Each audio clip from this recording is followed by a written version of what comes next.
Salut à tous, j'espère que vous allez bien. Donc on se retrouve aujourd'hui dans une nouvelle vidéo où je vais vous faire une sorte de tag en fait où je dois choisir qu'un produit par catégorie lequel je sauverais si je devais en sauver que un dans chaque catégorie en fait. J'ai vu ce concept de vidéo sur YouTube et donc voilà, on dit par exemple dans chaque catégorie en base, quelle base je sauverais, quel fond de teint je sauverais, etc. Vraiment un seul par catégorie, je n'utiliserai aucun joker, ce ne sera que un par catégorie. Donc voilà, si cette vidéo vous intéresse, je vous laisse avec la suite de la vidéo. Alors concernant la base, j'ai beaucoup hésité entre ces deux-là. Donc on a la Poreless Petit Primer de chez ELF et la Prime & Poreless de chez Too Faced. J'ai beaucoup hésité parce que déjà ils font à peu près le même job, sauf que la ELF est vraiment en texture un peu plus... C'est pas la même texture, enfin bref. Ceci étant dit, je vais mettre la Too Faced parce que je me dis que celle-ci est très bien pour flouter les pores, mais là je me dis que celle-ci, j'arrive plus facilement à travailler mon fond de teint par-dessus, que là vraiment celle-ci je l'applique juste sur la zone T, alors que celle-ci sur tout le visage. Je sais pas si j'ai réussi à me faire comprendre, mais vous voyez ce que je veux dire, donc ça sera la Prime & Poreless de chez Too Faced que je sauve. Ensuite, côté fond de teint.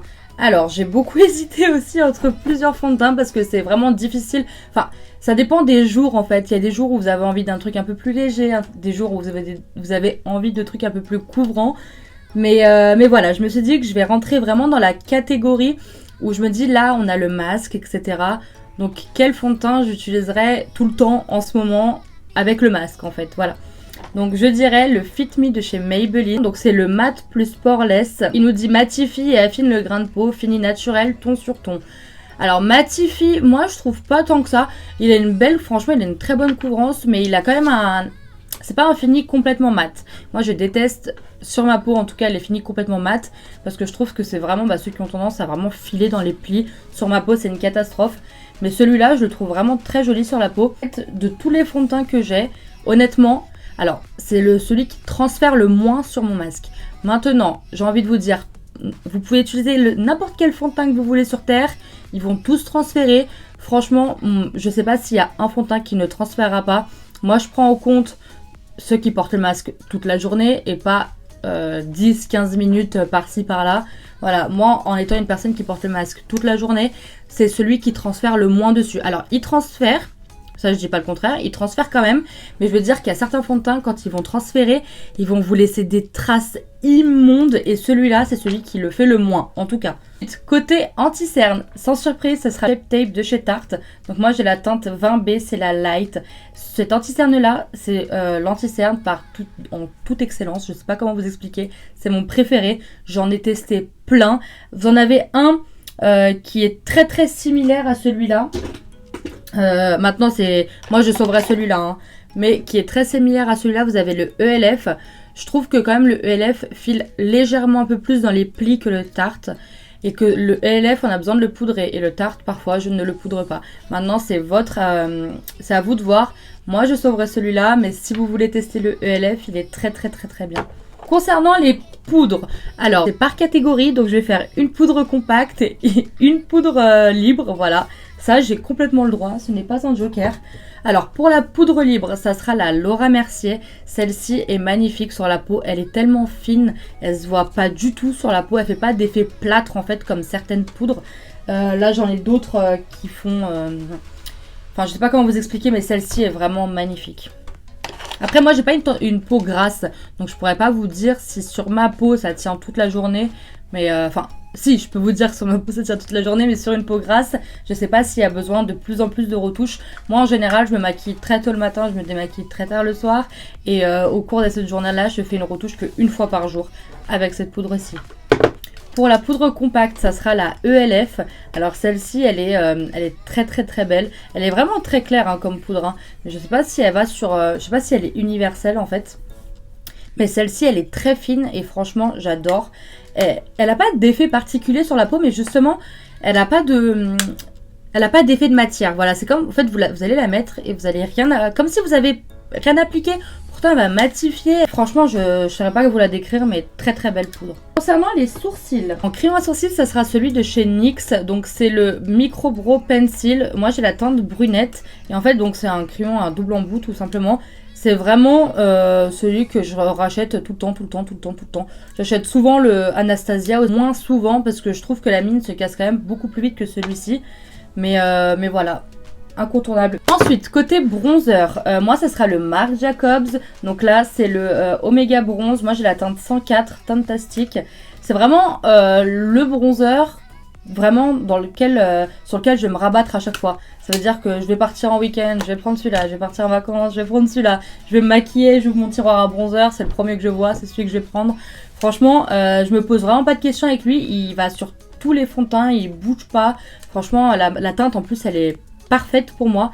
Moi, je sais pas si vous verrez bien la teinte, mais franchement c'est vraiment celui sur lequel je me rabats à chaque fois. Côté blush, vous connaissez mon amour pour les blushs. Et tricher, je vais prendre une palette, voilà, tout simplement. Bah c'est quoi? C'est un produit qu'on sauve, donc c'est la palette, c'est la Sweet Cheeks de chez NYX. Donc vous avez 8 teintes à l'intérieur. Bon après je les utilise pas toutes forcément parce qu'il y en a qui sont pas du tout adaptées à ma peau. Mais voilà, je me dis que il y en a quand même 4-5 que je peux utiliser, donc voilà, ce sera ça que je sauve si jamais je dois aller sur une île déserte et que je dois prendre que voilà un truc, c'était ça. Alors côté highlighter, franchement j'aime beaucoup les highlighters, il y en a des très très beaux, mais là tout de suite comme ça en y réfléchissant, celui vers lequel je me rabats le beau, enfin beaucoup plus souvent, Chrome Extreme pardon de chez Maybelline. Donc c'est le Face Studio poudre enluminateur métallique intense. Cet highlighter là, il est incroyable. Moi je crois que je l'avais acheté sur Amazon. J'essaierai de vous le retrouver. Mais franchement, il est trop beau. La teinte, elle est parfaite pour moi. Et c'est vraiment celui sur lequel je vais me rabattre à chaque fois. Dès que je sais pas lequel mettre, c'est celui que je vais prendre le plus souvent. Franchement, je l'adore celui-là. Ensuite, après, si je voulais tricher, franchement, j'aurais pris une palette d'highlighter. Hein. J'arrive à la sortie. La Diamonds and Ice de chez NYX. J'aurais voulu tricher, j'aurais pris celle-ci aussi, mais elle est très belle. Je sais pas si je vous les avais déjà montrées. Les teintes, elles sont incroyables. La pigmentation est incroyable. Franchement, le fini est incroyable. Cette palette est vraiment incroyable. Mais voilà, j'ai déjà triché pour les blushs. Je vais pas tricher une deuxième fois. Côté très fixateur, ça sera le Morphe. Franchement, cette brume est incroyable. Je pense que c'est la meilleure que j'ai jamais testée. Il y en a, par exemple, là, j'ai la NYX aussi devant moi. Celle-ci est très belle. Mais la Morphe, c'est vraiment celle que je sauverais. Elle est incroyable. Je sais pas si vous voyez. Elle va... En fait, c'est surtout l'odeur aussi. C'est agréable. Elle est agréable à appliquer. Ça fait pas des pchites. Alors, je sais pas, pour vous donner une idée. Par exemple, le Fix and Plus de chez MAC. Quand vous allez le pchiter, il va faire comme des... pulvériser comme des gouttes. Que celle-ci, vous l'appliquez, c'est homogène en fait. C'est comme si vous appliquez une brume d'eau Evian pendant l'été. Vous avez chaud, ça asperge, franchement très joli. Donc c'est celle-ci que je sauverai. Côté base à paupières, ça sera la P. Louise pour ma part. Donc moi j'ai plusieurs teintes, hein. Là j'ai pris une au pif, voilà.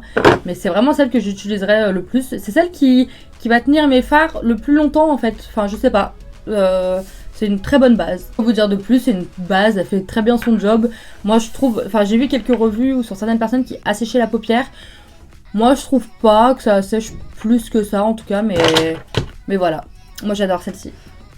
Alors du coup pour les palettes, je dois choisir une seule palette. Ça c'est compliqué, ça c'est de la torture. Une palette préférée.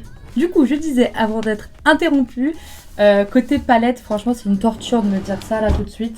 Je pense que je vais dire la Nana chez Denona, la Sunset, pardon, c'est pas la Sunrise. C'est la Sunset, celle-ci, parce que... En fait, celle-là, je l'ai toujours voulu depuis qu'elle est sortie. Et j'avais économisé pour me l'acheter, cette palette-ci, parce qu'elle a un coût. Et du coup, je pense que c'est celle dont je suis le plus attachée au final, je pense. Donc je vais dire celle-ci. Voilà, c'est mon coup de cœur. C'est un choix d'amour, voilà. Côté liner, ce sera le Epic Ink de chez NYX. En fait, j'ai hésité avec le Tattoo Liner parce qu'en fait, le Tattoo Liner n'a pas ce problème-là. Celui-là, il sèche beaucoup en fait. Mais je vais dire... Alors là, c'est le marron, hein, du coup, mais voilà, je sais pas, le trait est vraiment fin et il se met tout seul le trait. Enfin, je me loupe jamais avec celui-là. Avant, je me loupais toujours et après, depuis que j'ai découvert celui-là, je ne me loupe jamais. Côté mascara, j'ai beaucoup hésité entre le Roller Lash de chez Benefit et le Better Than Sex de chez Too Faced. C'est deux différents, mais je pense que je vais choisir le Roller Lash parce que c'est vraiment le genre, moi, de brosse que j'adore. C'est vraiment les brosses, je sais pas si vous verrez bien, très fine comme ça. Et en fait, ça accroche vos cils et ça a fait la définition parfaite. Et franchement, je pense que c'est mon mascara préféré, celui-là. Donc voilà. Ensuite, côté rouge à lèvres, du coup, est-ce que j'ai le droit de choisir un rouge à lèvres et un gloss? Bah, c'est pas la même chose, hein. On a dit un produit par catégorie. Donc, alors là, comme ça, tout de suite, j'hésite entre le Beauty Bay, enfin, la gamme des Beauty Bay. Je les ai découverts il y a pas longtemps. Et depuis que je les ai découverts, ils sont ouf. Donc là, j'ai la teinte Pinch. Je vais vous la mettre juste ici. En fait, la texture est tellement crémeuse. Je sais pas, ça s'applique... c'est magnifique à appliquer. Et les Kiko, donc là, c'est la collection de Noël. Ça, pareil, je les ai découverts à Noël. Et en fait, la texture est... C'est comme du velours en fait qui s'applique sur la bouche. Franchement, j'aime trop. Donc là, comme ça, entre les deux, je dirais celui qui transfère le moins, le Beauty Bay. Voilà, on va rester sur cet esprit de qui ne transfère le moins. Je vais dire le Beauty Bay. Mais c'était voilà, mes deux préférés. Au cas où j'avais un joker, j'aurais pris l'autre. Mais on va dire les Beauty Bay, c'est bon, je m'arrête là. Tes gloss, franchement, ça c'est pareil. Je pense que je vais dire les Fenty, les Gloss Bomb. Je sais pas, là tout de suite c'est le premier qui me vient et c'est le premier vers lequel je me tourne en fait en général quand je veux un gloss. Donc là la teinte c'est laquelle? Là c'est la Sweet Month. Franchement ils sont, je sais pas si vous verrez bien, ils sont incroyables à appliquer. Ils tiennent en fait, surtout c'est que ça tienne, c'est que ça tient et en fait ça... Je sais pas comment expliquer mais il n'y a pas cet aspect collant en fait. C'est collant comme un gloss mais beaucoup moins que certains en fait. Et donc voilà, ça sera pour ça. Mais ça veut pas dire que les autres produits, je ne les aime pas. Attention, je les aime tous autant. Et voilà, c'était vraiment si je devais choisir qu'un seul produit par catégorie. Donc voilà, c'en est tout. Pourquoi je claque des mains à chaque fois quand je dis donc voilà, on va arrêter. Donc voilà, c'en est tout pour cette vidéo. N'hésitez pas à me dire en commentaire quels produits sont pour vous en fait les incontournables que vous avez et vers lesquels vous vous retournez le plus souvent. Et n'hésitez pas aussi à me dire ce que vous en avez pensé de mon choix à moi. Si vous n'êtes toujours pas abonné à ma chaîne, je vous laisse cliquer sur le petit bouton qui est sous la vidéo ainsi que sur la cloche pour être averti à chaque vidéo que je poste. Et surtout, n'hésitez pas à liker la vidéo en laissant un petit pouce en l'air. En attendant une prochaine vidéo, moi je vous dis à très vite et prenez soin de vous.